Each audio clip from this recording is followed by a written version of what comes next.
Peran perempuan dalam berbagai proses perencanaan pembangunan di setiap tingkatan pemerintahan masih terbilang minim.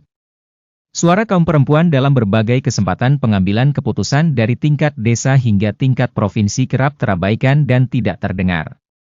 Padahal, sejumlah masalah yang ada di setiap daerah, termasuk Provinsi Nusa Tenggara Timur, NTT, adalah masalah-masalah yang berkaitan dengan kesejahteraan, pendidikan dan kesehatan perempuan. Calon Gubernur Nusa Tenggara Timur, NTT, nomor urut 1 Yohanes Franciscus Lema atau yang lebih dikenal sebagai Ansi Lema mengatakan bahwa ada banyak masalah terkait hak-hak perempuan di NTT yang kerap terabaikan di bawah dominasi budaya patriarki. Pengabaian ini mulai dari akses perempuan ke dunia pendidikan, akses kesehatan, diskriminasi gender hingga tindak pidana perdagangan orang, TPPO, yang kerap terjadi pada kaum perempuan. Karena itu, saya berpikir untuk membuat musyawarah khusus atau musus perempuan.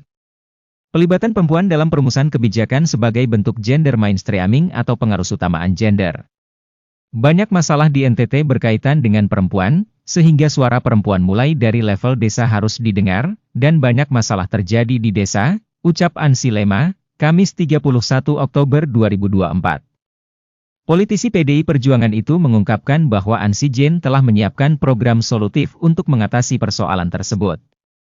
Ansi Lema bersama Jane Natalia Suryanto menggagas konsep musyawarah perencanaan pembangunan, Musrenbang, khusus atau musyawarah khusus, MUSKHUS, bagi kaum perempuan.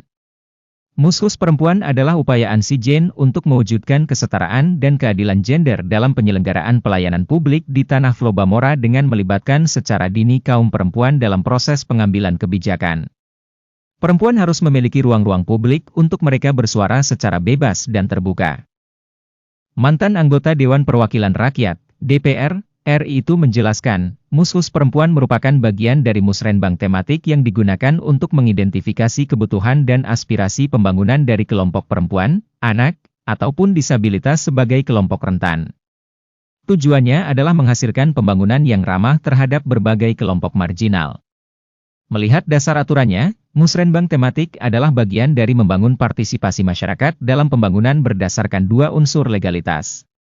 Pertama, Peraturan Menteri Dalam Negeri, Permendagri, Nomor 114 Tahun 2014 tentang Pedoman Pembangunan Desa.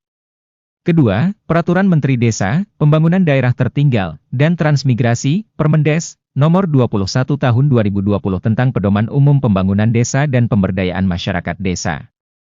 Musrenbang tematik yang melibatkan kaum perempuan adalah wujud perencanaan pembangunan dengan pendekatan pembangunan inklusif yang mengikut sertakan semua orang dalam perbedaan berbagai latar belakang, karakteristik, kemampuan serta kondisi setiap individu. Kelompok perempuan atau mama-mama yang bekerja sebagai petani, peternak, ataupun penenun memiliki hak yang sama dengan kaum laki-laki. Mereka harus berkumpul sendiri dan merumuskan kepentingan-kepentingan mereka tanpa ada intervensi, terang pria kelahiran Kota Kupang ini. Satu-satunya calon gubernur NTT yang berpasangan dengan perempuan itu juga menyebut bahwa program MUSKHUS perempuan merupakan bagian dari NTT Pertiwi. NTT Pertiwi adalah satu dari 5 program NTT Manyala yang berkonsentrasi pada perwujudan perempuan yang berdaya dan sejahtera. Bahkan, Ansi Lema mengakui bahwa sejak awal dirinya menginginkan sosok perempuan sebagai pendamping dalam memimpin NTT. Perempuan adalah sosok yang memiliki kelebihan pada unsur kepekaan, empati, serta ketelitian, sehingga berbagai kebijakan yang dilahirkan nantinya, diharapkan mampu menjawab persoalan-persoalan kompleks NTT. Saya memilih Jane Natalia Suryanto sebagai bentuk penghormatan dan penghargaan bagi kaum Pertiwi. Ansi Lema bersama Jane Natalia Suryanto membawa spirit perjuangan Mama Bantu Mama, Perempuan Tolong Perempuan. Saya ingin pemerintahan yang berada di bawah kepemimpinan saya adalah pemerintahan yang lebih peduli kepada perempuan, pungkas politisi alumni Pascasarjana Universitas Indonesia, UI, tersebut.